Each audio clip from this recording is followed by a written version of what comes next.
Assalamualaikum warahmatullahi wabarakatuh. Salam sejahtera anak-anak semua. Kita bertemu lagi dalam pelajaran Bahasa Indonesia kelas 8. Tema kita kali ini adalah drama-drama kehidupan atau teks drama. Sekarang kita lihat pengertian teks drama.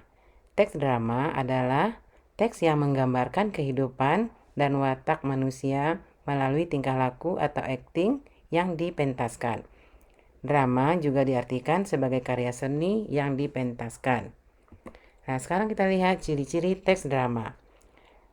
Teks drama berupa cerita yang berbentuk dialog dan bertujuan untuk dipentaskan. Inilah anak-anak ciri-ciri dari teks drama. Sekarang kita lihat contoh teks drama. Dalam contoh teks drama ini ada cerita tentang ketika pangeran mencari istri. Di dalam teks ini juga ada dialog yang tujuannya untuk dipentaskan. Ya, inilah ciri-ciri yang terdapat dalam teks drama ini. Silakan anak-anak baca sendiri teks drama ini sampai selesai ya. Ya, sekarang Ibu lanjut ke istilah-istilah drama tradisional. Istilah-istilah drama tradisional yang sudah dikenal di masyarakat kita. Pertama ada sandiwara, lakon, tonil, ada sendratari, dan ada juga tablo. Apa itu sandiwara? Sandiwara berasal dari bahasa Jawa. Sandi yang artinya rahasia dan warah yang berarti pengajaran. Oleh Ki Hajar Dewantara, istilah sandiwara sebagai pengajaran yang dilakukan dengan perlambang secara tidak langsung. Kemudian ada lakon. Lakon ini memiliki beberapa kemungkinan arti. Ada cerita yang dimainkan dalam drama, wayang, atau film. Dan ada karangan yang berupa cerita sandiwara, kemudian berbentuk perbuatan, kejadian, atau peristiwa. Kemudian yang ketiga ada istilah tonil. Tonil ini berasal dari bahasa Belanda yaitu tonil yang artinya pertunjukan. Istilah ini populer pada masa penjajahan Belanda dulu. Ya, sekarang kita lihat keempat ada istilah sendratari. Ini kepanjangan dari seni drama dan tari. Sendratari berarti pertunjukan serangkaian tari-tarian yang dilakukan oleh sekelompok orang penari dan mengisahkan suatu cerita tanpa menggunakan percakapan. Ya, itulah yang dimaksud dengan sendratari. Yang berikutnya ada istilah tablo. Tablo merupakan drama yang menampilkan kisah dengan sikap dan posisi pemain, dibantu oleh pencerita. Pemain-pemain tablo tidak berdialog. Demikian ya anak-anak. Sekarang kita lanjut ke unsur-unsur drama. Unsur-unsur drama ini selain tema dan amanat, drama dibentuk oleh unsur-unsur seperti alur. Alur yaitu rangkaian peristiwa dan konflik yang menggerakkan cerita. Alur mencakup pengenalan cerita, kemudian ada konflik awal, kemudian konflik awal berkembang menjadi perkembangan konflik, dan terakhir penyelesaian. Unsur drama yang kedua yaitu penokohan, merupakan cara pengarah menggambarkan karakter tokoh. Tokoh terbagi dua, ada tokoh utama dan ada tokoh pembantu. Tokoh utama ini yang menjadi sentral cerita dalam pementasan drama. Tokoh utama ditandai oleh 4 hal yaitu 1. Paling sering muncul dalam setiap adegan. Yang kedua, menjadi sentral atau pusat perhatian tokoh-tokoh yang lain. Yang ketiga, kejadian-kejadian yang melibatkan tokoh lain selalu dapat dihubungkan dengan peran tokoh utama. Keempat, dialog-dialog yang dilibatkan tokoh-tokoh lain selalu berkaitan dengan peran tokoh utama. Ya, kalau tokoh pembantu adalah tokoh yang dilibatkan atau dimunculkan untuk mendukung jalan cerita dan memiliki kaitan dengan tokoh utama. Ya, itulah perbedaan antara tokoh utama dengan tokoh pembantu. Berikutnya, dari segi perwatakannya, tokoh dan perannya dalam pementasan drama terdiri dari 4 macam. Yang pertama ada tokoh statis, tokoh serba bisa, ada tokoh berkembang, dan juga ada tokoh pembantu. Tokoh statis adalah tokoh yang tidak mengalami perubahan karakter dari awal hingga akhir cerita.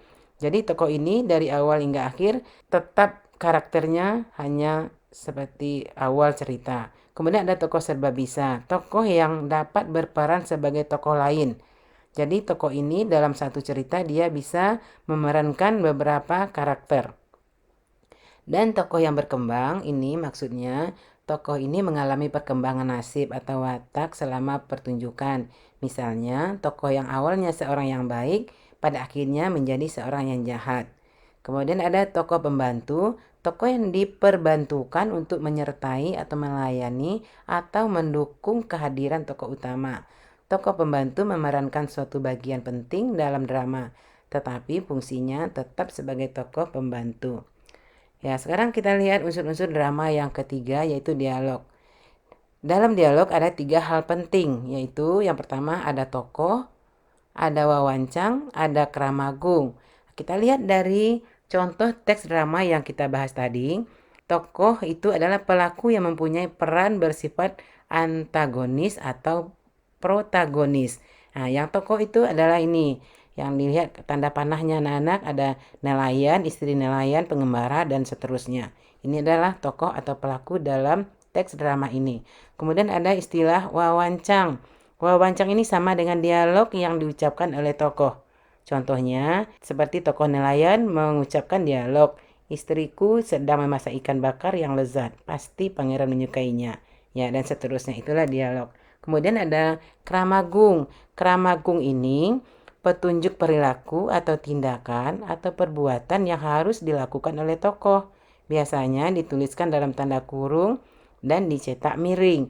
Contohnya ini yang dalam tanda panah ya anak-anak, lihat ada dalam tanda kurung dicetak miring.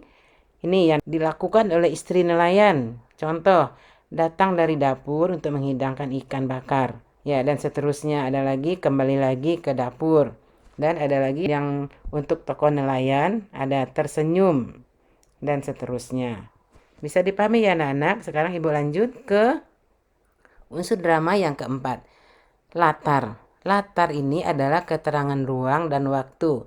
Dapat dinyatakan pada percakapan para tokohnya, tata panggung, ataupun tata cahaya.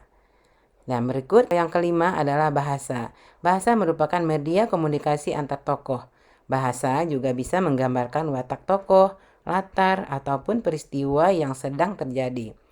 Apabila disajikan dalam bentuk pementasan, drama memiliki unsur lainnya, yakni sarana pementasan seperti panggung, kostum, pencahayaan, dan tata suara. Ya, demikianlah anak-anak tentang unsur-unsur drama. Sekarang kita lanjut struktur teks drama.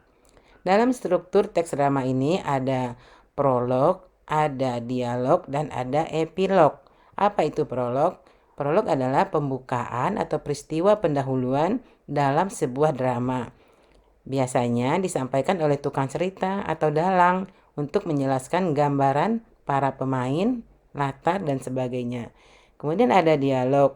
Dialog ini merupakan media kiasan yang melibatkan tokoh-tokoh drama yang dapat menggambarkan kehidupan dan watak manusia, problematika yang dihadapinya, dan tata cara menyelesaikan persoalan hidup tersebut. Kemudian ada epilog. Bagian epilog ini adalah bagian terakhir dari sebuah drama yang berfungsi untuk menyampaikan intisari cerita atau menafsirkan maksud cerita oleh salah seorang aktor. Nah, sekarang kita lihat anak-anak dalam dialog ini ada urutan peristiwa. Pertama ada orientasi, komplikasi, dan resolusi. Apa itu orientasi? Orientasi adalah bagian awal cerita menggambarkan situasi yang sedang atau sudah terjadi. Ya, di bagian awal cerita. Kemudian yang kedua, komplikasi. Komplikasi ini berisi konflik-konflik dan pengembangannya, seperti gangguan-gangguan, halangan-halangan dalam mencapai tujuan, atau kekeliruan yang dialami oleh tokoh utamanya. Pada bagian ini dapat diketahui watak tokoh utama, apakah wataknya protagonis atau antagonis. Kemudian ada resolusi. Resolusi ini adalah bagian klimaks dari drama, berupa babak akhir cerita yang menggambarkan penyelesaian atas konflik yang dialami oleh tokoh. Demikian anak, sekarang kita lihat struktur alur drama. Struktur alur drama dalam bagian ini silakan kalian perhatikan. Ada prolog, yaitu isinya pengenalan tokoh, latar, dan latar belakang cerita. Kemudian ada dialog. Dalam dialog ini terdapat orientasi, komplikasi, dan resolusi. Kemudian bagian epilog, penutup, dan intisari cerita. Demikianlah tentang struktur alur drama. Kemudian anak-anak, sekarang kita lihat kaidah kebahasaan teks drama. Dalam kaidah kebahasaan teks drama ini, sama seperti teks-teks lain, mempunyai ciri-ciri khas kebahasaannya. Yang pertama, kita lihat kalimat-kalimat dalam teks drama hampir semua berupa teks dialog atau tuturan langsung para tokohnya. Kemudian yang kedua, menggunakan kata ganti orang ketiga pada bagian prolog atau epilognya. Karena melibatkan banyak tokoh, kata ganti yang biasa digunakan adalah mereka. Pada bagian dialognya, menggunakan kata ganti orang pertama dan kedua. Contohnya ada kata aku, saya, kami, kamu. Bisa juga berupa kata-kata sapaan seperti anak-anak, ibu, dan lain-lain. Kemudian yang berikutnya, ciri khas kebahasaannya sering menggunakan kata-kata tidak baku seperti kok, sih, dong, dan lain-lain. Dan sering ditemukan kalimat seru, suruhan, pertanyaan. Contoh, selamat pagi anak-anak. Arga, kenapa sih kamu selalu usil? Ya, kemudian berikutnya banyak menggunakan konjungsi temporal seperti sebelum, setelah itu, mula-mula, kemudian, dan lain-lain. Dan juga menggunakan kata peristiwa seperti menyingkirkan, menobatkan, beristirahat, dan lain-lain. Dan yang berikutnya, banyak menggunakan kata kerja yang menyatakan sesuatu yang dipikirkan atau yang dirasakan para tokoh, seperti menginginkan, mengharapkan, mendambakan. Kemudian, yang terakhir, banyak menggunakan kata sifat yang menggambarkan tokoh, tempat, atau suasana. Contohnya, yang menggambarkan suasana, ramai, bersih, yang menggambarkan tokoh, gagah, kuat, dan lain-lain. Demikianlah anak-anak pembahasan kita tentang teks drama. Semoga bisa dipahami dan bermanfaat. Jangan lupa subscribe dan like ya. Terima kasih. Wassalamualaikum warahmatullahi wabarakatuh.